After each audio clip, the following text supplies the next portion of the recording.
lười lo tặng cho lười này lo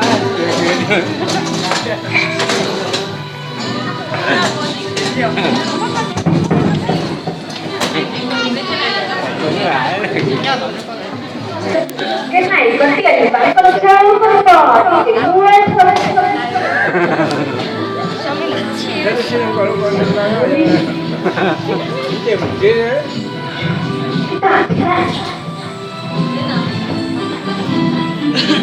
Nhà ta vừa đã hai con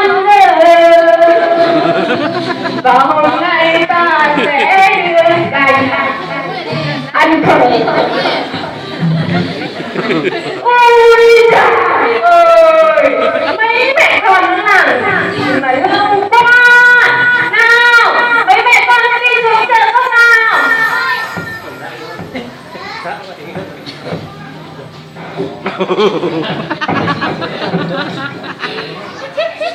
cái này cái này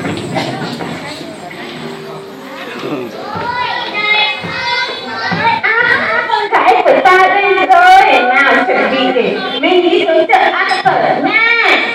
Đợi một tí nha, đợi bố một tí nha. Ôi trời ơi, nào, từ từ nha.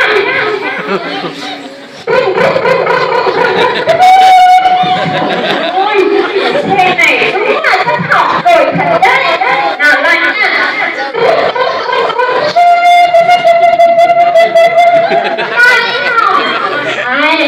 Hai đứa nhớ phải học thật chăm chỉ, sau này đi công tác không có xe bé hơn cho bố nhớ chưa?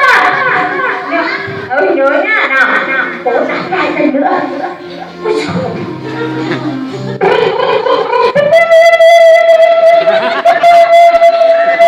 Nào mẹ nó có đi xuống chợ huyện không nào? Nhanh lên. Nào mẹ nó nhanh lên, lề mề quá, một việc cứ để đấy, đi chợ đã.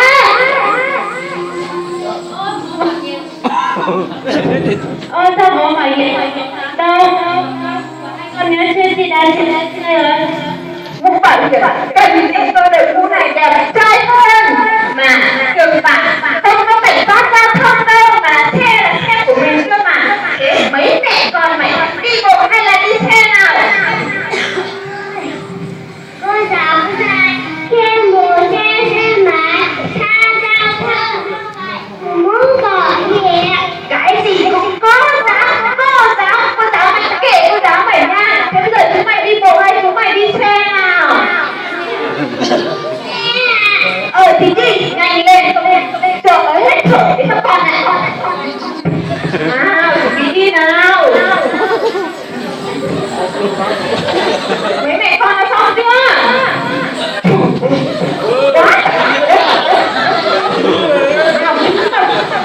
Nào chị nhá.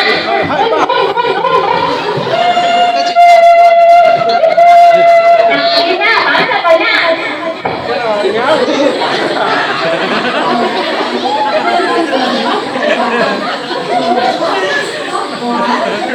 thì sáng tác này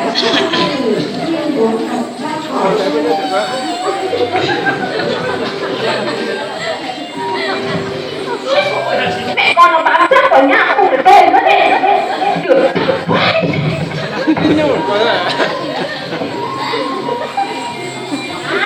Xuống chợ huyện rồi đấy, mấy mẹ con nó xuống để quá rồi đấy.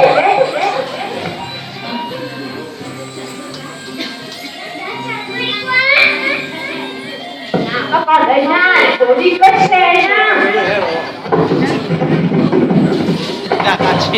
đã chị à Hai con ăn gì nào? Ăn nhiều à? cái sẽ cái sáng mua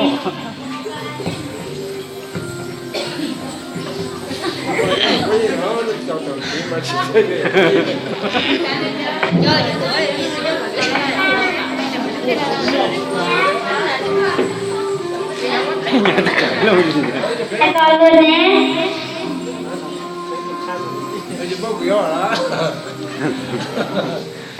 Mẹ ơi,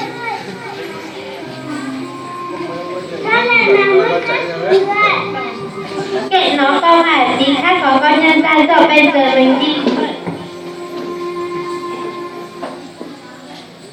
Mình phải bước ra vào hầm rác.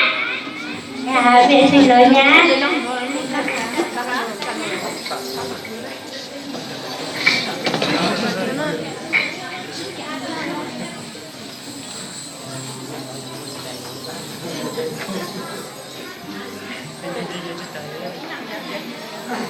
À, mình đi tìm bố nhá.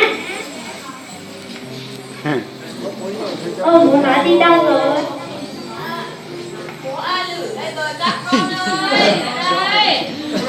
Bố nó đã vào đây rồi, bố nó Mình nói gì đó. Chủ quán ơi, cho 4 bát phở, 1 chai rượu nha.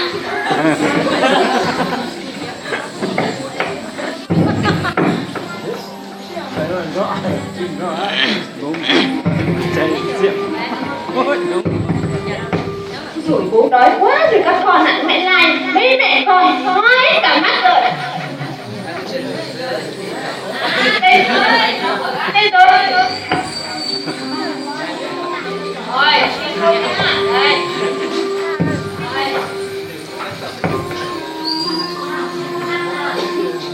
Con ăn đi, mấy mẹ con ăn đi.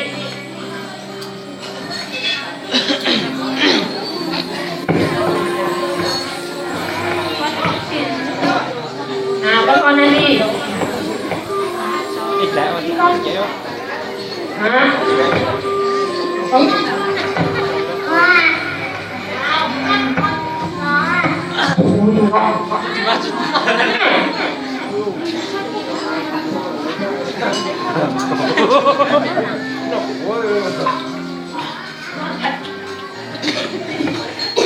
Ta ăn phở là phải có rượu mẹ nó ạ. Ngon tuyệt vời.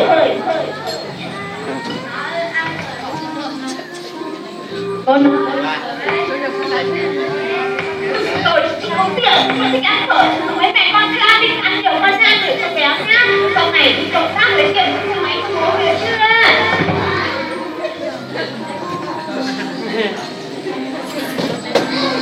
Nhà xong chưa?